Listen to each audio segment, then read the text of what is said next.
Tapos nag-isa na pa ako, di ba? Masaya ako eh. Maligalig. So ngayon, ang malupit nun, yung nag-invite sa akin sa, kakilala ko naman, halos lahat. Yung huli, boss ko. Diba, boss ko talaga. Pero wala, ingang eh. So sabi ko, nung na-invite ako sa uno, si MJ naging reason yung ex ko. So napilitan lang din ako kasi nga negative na ako eh. Nung nakita ko pa lang yung picture nung posting, sabi ko, iba na, si Up Jeremy yung time na yun. And then sabi niya, sige na makinig ka, mali mo, makatulong sa'yo, ganyan-ganyan. Kasi nga may sakit ka, ganyan-ganyan, ganun-ganun.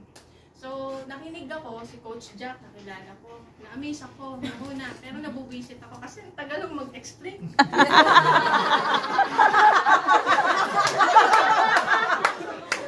Taka mo nga ng revalida yan. Hindi ka na makakapagpais sa akin. Kasi talaga no, sobrang negative na nga ako kasi nga yung mga nangyari sa akin sa previous ko, sa Yusana, kasi nga boss ko pa, kakilala mo na, tapos gano'n yung nangyari. Yung naging account ko doon, halos 3 account ko kasi. Tapos nung binalikan ko siya, wala. Nga talaga. Literal. Pero sipag niya. Ang sipag niya. Tapos ako, nang tinanong ko na, asan yung account? Parang ganun. Wala. Nga talaga. So, ayan, nung si Coach Jack, Coach, sorry kasi talagang nung time na yun, talagang nagagalit talaga. Ay kasi nga negative ka. May nilalabanan ko siya. Sabi ko, hindi totoo yan, mga sinungaling. Tapos, yung upo ko, yabang ko, yung mga tipong kasi ginagawa niya, nire-reflect niya sa akin yung mga ginagawa ko. Di, parang nung nakikinig, sabi ko, grabe no, parang, tapos na nagpakalala siya, sabi niya, ano siya, Jollibee. Pero may mga may mga results. So nung una, ayoko talaga. Pero yung isang time na hindi ko makalimutan sa kanya, yung sinabi niya na, baka ito yung opportunity na lagi mong pinagdadasal. Katok na nakatok sa'yo, pero ayaw mo pang pakinggan. Kasi inisip ko po nung time na yun, ang daming network na, nagpunta sa akin, tapos yung huli, ito na nga, bakit hindi ko subukan ulit? Ang masakit na, nung time na yun, wala talaga akong pera, diba? Puri habang lang, okay. Tapos, sinasabi niya, magkano lang yung magkano lang ba yung kaya mo? Wala talaga. As in, nagyayabang lang ako. Pero ang sakit sa loob. Ang sakit niya sa loob kasi, syempre, ang ganda ng trabaho. Tapos, wala akong pera pang So, madaling salita, sabi niya, gawan lang ng paraan. Ang malupit po na yung nag-invite sa akin, unang negative. Ganun yung nangyari. Kaya, anong time na yun, pero sabi ko, ba't hindi ko subukan? Kasi nung time na yun, medyo nagbukas na yung isip ko, tapos naalala ko yung sinabi ng boss ko, nagpasali sa akin sa Yusana, sabi niya, okay naman yung networking, maganda naman. Okay naman daw, pero hindi ko siya nakita na resulta, no?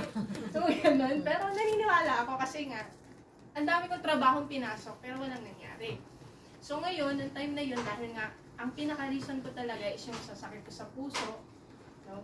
But then, para patunayan na rin sa kanila na, sige nga, pasukin ko na rin. Na-challenge na ako, baka sakali. Ngayon, ginawan ko ng paraan, nagpakumbaga ako yung alam mo yun, yung ego ko. Nangiram ako sa mga office mates ko. Bakit? Kasi, puro utang na rin talaga ako secret lang natin yan. Puro utang na rin talaga ako ng time na yun, no? And talaga, kaya din ako tumagal sa company dahil sa utang, sa loan. So, hindi alam ng nanay ko yun, kaya kailangan ko, sabi ko, mag-extra effort para makapag-produce ng money. Kaya may mentor Ganun, no? Hanggang ngayon, actually, hindi niya alam. So, ilang kayo dito, 29 pa may lumabas. Ganun. So, ayan. Naka-record ko siya. Hindi niya malalaman. So, ayun na. Panoorin niya na lang sa TikTok ni Coach.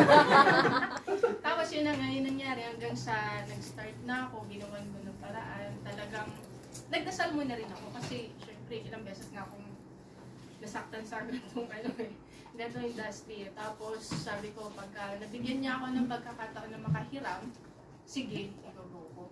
Ang malupit nun, may pera na akong hawak, ayoko pang ibigay. Bakit? Kasi paano yan, i-deposit ko ba? Tapos nakita ko yung gusto kong biling organ.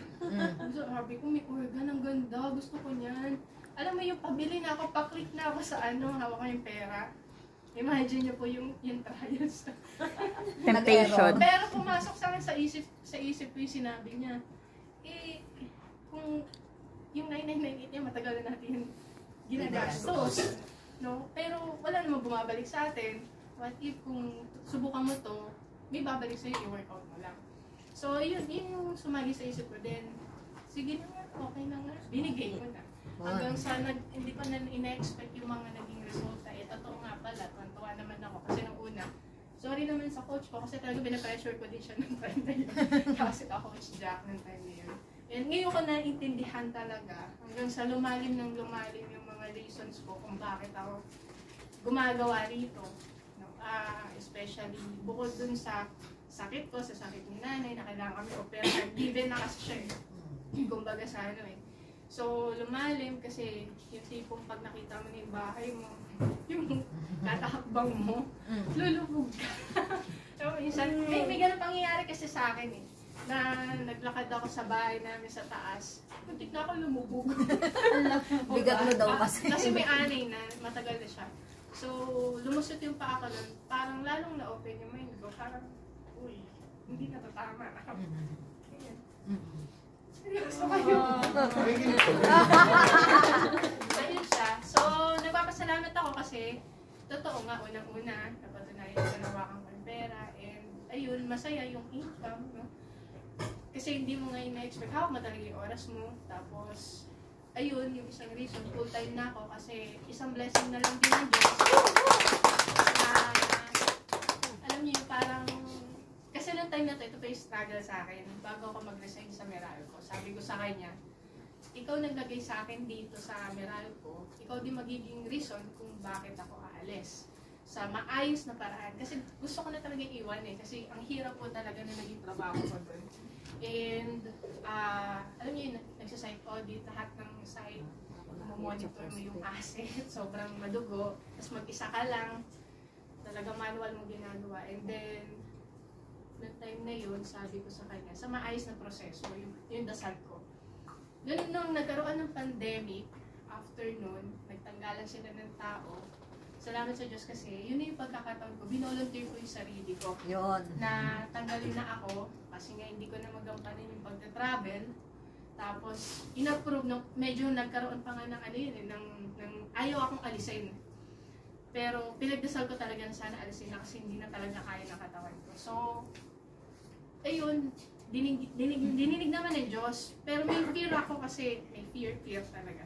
May fear ako kagawa ng, nag-hesitant ako eh, kung dito ba talaga ako susugal kasi nga ano eh. Pero naisip ko, parang question ko siya kung magkaka-fear ako. Kasi siya naman yung rason kung ba't ako nandito eh, di ba?